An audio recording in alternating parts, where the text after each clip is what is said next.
Well, when you read the story of Samson and Delilah in the book of Judges, there is just one question that you simply cannot avoid asking yourself. The obvious question. Just how stupid is this guy anyways? I mean, really. Alright, I get that he falls in love. He's a young man, he falls for a beautiful woman named Delilah. And even if she is a Philistine, even if she's part of the race that is an enemy of his people, I get that. Sometimes, as they say, love is blind. And when you fall in love, you don't care what your family says, what your country people say. You just go for it. So I get that. But all the same, there's got to be a certain limit to the blindness of love, right? And maybe it makes sense the first time that you know, when the Philistines get to Delilah and persuade her to betray her lover. And the first time she tries to find out the secret of his strength. And he wisely, it turns out, tells her a bogus story. Maybe it works the first time. And well, maybe the second and the third time, as he continues to tell untruths. But everyone knows what's going on. Samson knows, Delilah knows that she has been betraying him. And so why on earth the fourth time would he possibly think it's any different? Especially when the fourth time he gives her the actual secret of his strength. And she proves once and for all that she is absolutely not worthy of his love.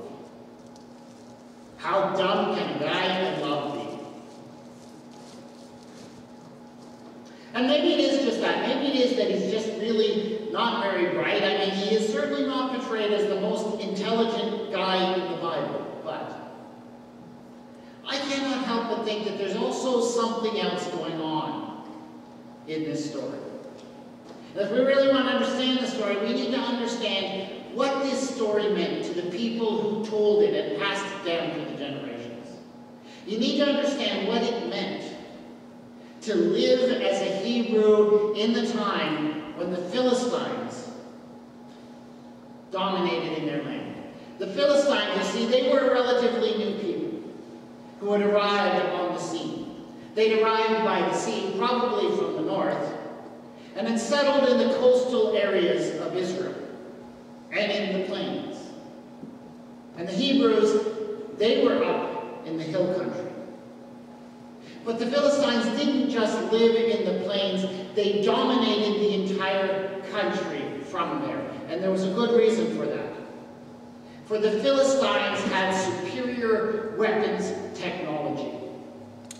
The Philistines had chariots, and bows, and arrows, and spears, and iron-edged weapons. And the Hebrews had none of that. The reason for that is because iron and the forging of iron was at this time a brand new technology. And not everyone could do it. And it turns out that the Philistines, they could do it. They could forge iron, and the Hebrews didn't know how. And the Philistines were not going to share that information. And so it gave them weapons superiority. Another reason why the Philistines were able to dominate in the plains is because they had these iron chariots as well. And iron chariots at that time were practically unbeatable on the plains, where there was flat land and they could get up to speed. But of course, a chariot was of little or no use up in the hill country. And so while the Hebrews stayed up in the hills, they were relatively safe. But whenever they ventured down into the plains, they were facing a foe who was much better armed and organized than them. And that was the situation for the Hebrews. And that is why Samson makes such a perfect hero for them. Because here's a guy, he is big, he is strong, but he also has a record of winning and defeating his enemies against unbelievable odds. Even better, Samson has this way of winning even without using advanced weaponry. Have you ever noticed that about Samson's story? He never uses weapons. Not traditional weapons, not advanced weapons. And so we have stories of Samson defeating Philistines with the jawbone of an ass, of attacking their fields with wolves, whose tails he has set on fire, of bodily carrying away parts of their city walls by brute force. So Samson could win without weapons, and that made him the perfect foe.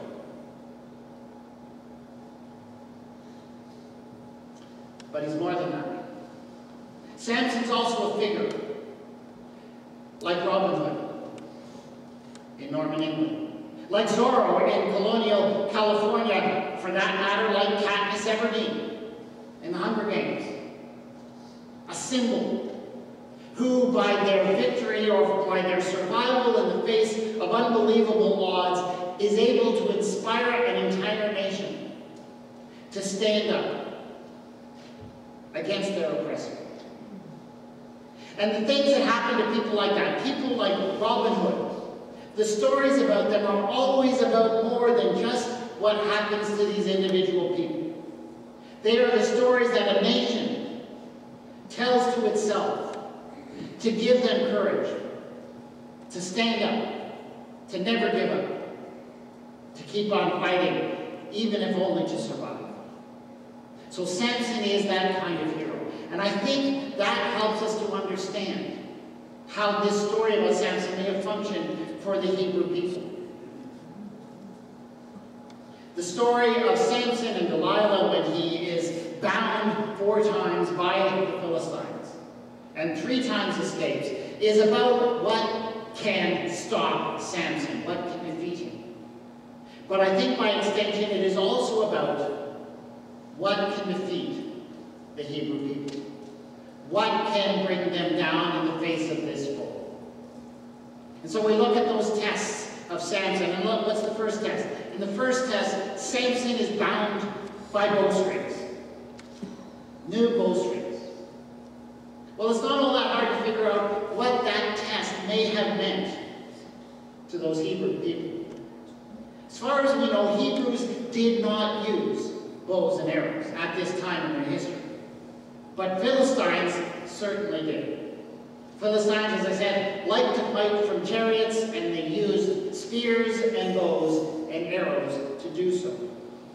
But Hebrews at this point in their history only seem to use much cruder weapons. And so we have stories, for example, of the Hebrews using things like slings and stones. Very crude weapons. Effective weapons, of course, as we see in the story of David and Goliath, but crude. So I think this first test of Samson is really about the military advantage in technology of the Philistines. The question at stake is this: will the Hebrews ultimately be defeated by Philistine technology? The answer is clear. Samson snaps the bowstrings as a strand of fire snaps when it touches the fire. The Hebrew people will not be defeated by the military equipment advantage of the Philistines. The second test, maybe it's not quite so obvious. The second test, Samson is bound again, but this time he is bound with brand new ropes. And I think this is the key, the newness of the ropes. Because this means that the Philistines couldn't just pick up any old rope lying around. They didn't go to the marketplace and see what was there. It means that they had to go to their manufacturing facilities in their coastal towns. And this was something the Philistines had that the Hebrews didn't. It was a product of their highly organized and structured society. The same structured society that was able to field warriors and chariots was also able to set up manufacturing facilities and create the ropes. So I think what this second test is about the social sophistication of the Philistines, their social organization. I mean, they have a well-ordered feudal society, while the Hebrews have a loosely organized tribal society. The question is, will the Philistines defeat them with their superior structure in society? And again, the answer is clearly no. He snaps off the ropes as if they were made of thread. So we come to the third test. Now, this one is really getting strange, I'm going to admit. Because in this third test, basically, Samson has his hair woven either onto a web or onto a loom. It's actually kind of hard to translate the Hebrew here, and fastened with a pin. And I tried to understand exactly what this hairdo was like and what it might even look like. And none of the people that I read could really quite get a handle on this strange hairdo that Samson is given by Delilah. But I suspect that it probably has something to do with culture. I mean, all throughout history, hairstyle, the arrangement of hair, has always been a dominant marker of culture, of fashion, still to this very day. What we do with our hair tells us a lot about who we are.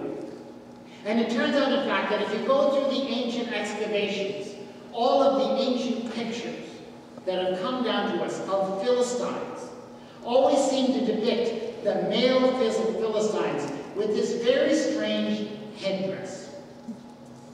Looking at those pictures, it's hard to imagine what this headdress may have looked like in real life.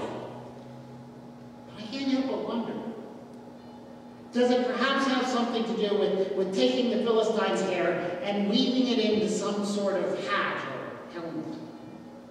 So I suspect that maybe what happens here is that Samson is given a Philistine hairstyle. It's about culture. And the question at stake here, therefore, is this. Will the Hebrews be able to stand up and survive in the face of the dominant Philistine culture? This is always a huge question. Whenever you have an oppressed people, whenever you even have a people who are outnumbered by others, you get huge cultural questions. We know that in Canada. I mean, that is why Francophone Canadians are so sensitive about the place of French in public life. They are afraid if the language is diminished, they will begin to lose their cultural identity. So we have lots of struggles, or have had lots of struggles over French in Canada, and the place of French. It's also why we struggle over other things. Why immigrant communities tend to stick together in a new country. They're afraid of losing their culture. It's why we have wars over things like Muslim headscarves and intermarriage and cultural festivals. These matters become very important when you have a minority population or an oppressed population in the midst of a strong and dominant minority, a majority. So here's the question. The Hebrews are outgunned, but they're also outcultured. There is a dominant new Philistine culture, and the question here is, will they be defeated by that dominant culture? Again, the answer is no. This will not bring them down. Samson simply pulls it out of his head and he's good to go. So none of these things will defeat them. So finally we come to the final test. The final test is the shaving of Samson's head. This one also is not hard to figure out what it might have represented to the ancient Hebrews. Samson's hair is so long because his mother, as we'll learn next week, made a vow, even before he was born, that he would be a Nazarite. Now, a Nazarite was someone in ancient Israel who made a special vow and promised to God. This vow included many things. For example, a Nazarite could not drink wine, or could not even eat any product of the grape. So couldn't eat grapes, couldn't eat raisins, couldn't eat grape seeds or leaves. A Nazarite also could not come into contact with dead bodies. But the most visible sign that you were a Nazarite was, of course, the hair. Those under the vow did not cut their hair. Now, of course, for most Israelites, a Nazarite vow was something undertaken rarely, only for a limited period of time. But Samson is different. Samson has a lifelong vow. Samson is also different in that he only seems to observe the hair part of the deal. I mean, the other parts of being a Nazarite, not so much. He certainly does not avoid contacting dead bodies. In fact, they tend to pile up around him wherever he goes. He also doesn't seem to avoid wine. He only sticks to the hair thing. And that's why I think that Samson's Nazarite vow represents more than a single individual's devotion to God. It represents something more. It represents the entire nation's devotion to their God. So the question at stake is this, in this final test. If the Israelites forget their devotion to God, will they be defeated? The answer is yes. This and only this can bring them down. Only in this are they vulnerable. If the Philistines break their devotion to their God, they are toast. That's what's at stake. Now it is true that this story, the story of Samson, is a story told by oppressed and minority people. And they would see very different things in the story than people like us who don't have to deal with some of that. Who don't have to fear, for example, that our culture will disappear or that we'll be dominated by others. That's why we maybe have some trouble with some parts of Samson's story. The extreme violence, for example. The ancient Israelites probably loved those words. But even though we can't quite read this story exactly as they did, I still think there's a lot we can learn about it. And in particular, we need to think about, as we face life in this world, when we feel outnumbered, when we feel oppressed for whatever reason, we can ask the question, well, what can defeat us? What can bring us down? And here's an example. What do we do when we, as Christians, living in the midst of an increasingly secular world, living in the midst of an increasingly non-Christian world, feel threatened, whether legitimately or not? We need to ask the question, well, what can defeat us? What can bring us down? Will we be defeated, for example, by superior technology or technique? I mean, there will always be somebody out there who's got better technology, better techniques, better ways of doing things than us. Will that bring us down? Samson's story says no. Well, what about structures? We're living in a day, it seems, when church structures, as we've known them, as they have sustained us for the last decades, seem to be crumbling, seem to be falling apart. And demanding more and more of our resources just to keep them going. Will the crumbling of our structures defeat us? Samson's story says no. Well, what about culture? Sometimes we do feel as if our Christian culture is under attack. Why? There seem to be battles over cultural festivals like Christmas. Will we be brought down ultimately by a dominant culture that's different around us? Samson's answer is no. We must remember, though sometimes we need to tend to these other matters, we must remember to save our strength for the real battle. For there's only one thing that can defeat us.